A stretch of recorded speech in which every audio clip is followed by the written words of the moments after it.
6 મહિના પહેલાં આવ્યો હતો કે ભારે વાહનો લક્ઝરી હોય અમદાવાદમાં પ્રવેશ કરવો નહીં સવારના 8થી રાતના 8 સુધી, તો પણ આપ જોઈ રહ્યા છો આપની પાછળ આપણે જે વિઝ્યુઅલ લીધા અત્યારના 9:15 થયા છે તો પણ બે રોકટોક લક્ઝરીઓ અમદાવાદ શહેરમાં ધમધમી રહી છે। તેઓના હપ્તા પોલીસ તંત્રથી લઈને લોકલ ધારાસભ્ય હોય કે તંત્ર હોય તેઓની મિલીભગતથી આ બધું ચાલી રહ્યું છે, જેથી કરીને ટ્રાફિકની સમસ્યા હોય સાંજના સમયે કે પિકઅપ અવર્સ દરમિયાન આજે તમે જુઓ કે ટ્રાફિક જામ થાય છે, અકસ્માતનો ભય થાય છે, નાના મોટા અકસ્માતો થતા હોય છે અને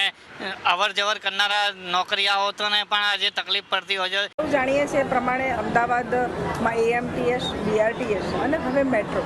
પરંતુ અમદાવાદમાં જે ટ્રાફિકનું ભારણ થાય છે એના કારણે અમે સરકારમાં અને કોર્પોરેશન સાથે રહી અને એક પ્રોજેક્ટ નક્કી કર્યો છે કે અમદાવાદના